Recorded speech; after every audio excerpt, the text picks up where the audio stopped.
Hello बच्चों, let's read the question. The question says in the following configuration of charges, force on charge Q2 by Q1, force on charge Q2 by Q1 is given by option A F21 is equals to 1 upon 4 pi epsilon naught Q1 Q2 divided by R square R cap 21, and F21 is equals to 1 upon 4 pi epsilon naught Q1 Q2 divided by R square minus R21 cap. Option C is 1 upon 4 pi epsilon naught Q1 Q2 divided by R cube dot R21 cap.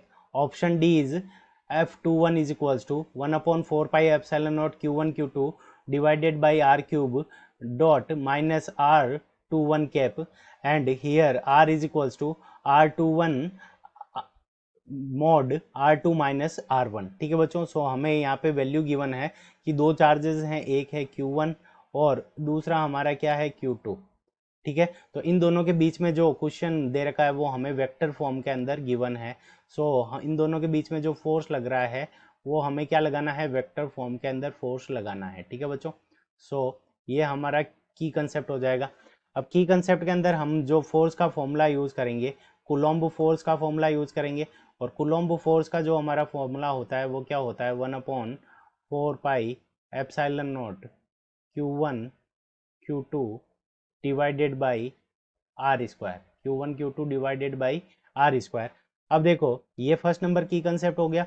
Second number हमारा जो की concept होगा उसके अंदर क्या हो जाएगा कि F12, यानी अगर चार्ज 1 के ऊपर from charge due to charge 2 के कारण जो फोर्स होगा F12, ये क्या होगा, माइनस ऑफ चार्ज 2 के ऊपर 1 के कारण जो फोर्स होगा, ये दोनों क्या होंगे, एक दूसरे के इक्वल एंड ऑपोजिट होंगे बाय न्यूटन्स थर्ड लॉ।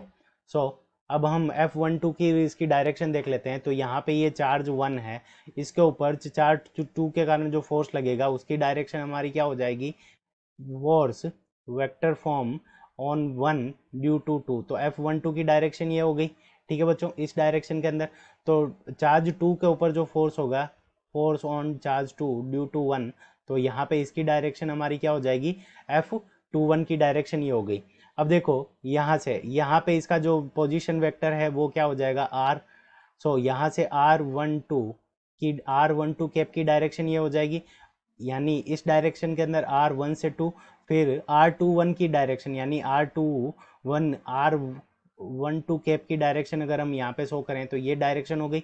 और R21 की अगर हम डायरेक्शन देखें तो 2 के ऊपर 1 के कारण, ठीक है, R R two one cap की जो डायरेक्शन होगी वो हमारी इस डायरेक्शन के अंदर हो जाएगी। तो R21 कैप की डायरेक्शन हमारी ये हो गई।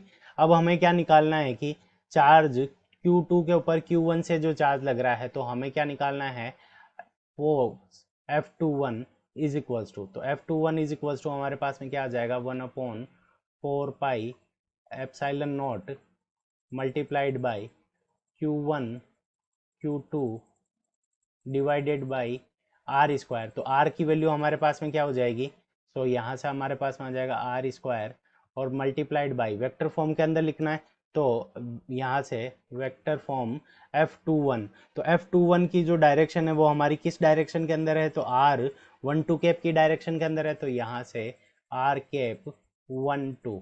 ठीक है बच्चों, तो ये आ गई डायरेक्शन।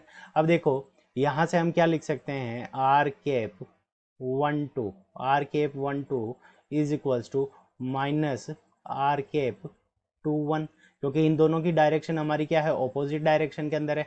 तो यहाँ से हमें फोर्स के अंदर जो फॉर्मूले के अंदर जो दे रखे हैं R21 दे रखे हैं, तो हमें क्या करना पड़ेगा, इसको 21 कैप के अंदर चेंज करना पड़ेगा। तो यहाँ से हो जाएगा force on second due to, यानी force on Q2 by Q1 is equals to, तो यहाँ से हम क्या लिख सकते हैं, 1/4 pi epsilon naught 1/4 pi epsilon naught Q1 Q2 divided by R square. और यहाँ से हमारे पास में माइनस के अंदर आ जाएगा माइनस R21 ठीक है बच्चों, क्योंकि R12 का ऑपोजिट और नेगेटिव हमारा क्या होगा, तो ये हो जाएगा, तो -R21। अब देखते हैं ये हमें कौन सा ऑप्शन के अंदर गिवन है। सो ऑप्शन बी के अंदर गिवन है। So option B is the correct answer of this question. I hope you understood it well. Best of luck. Thank you.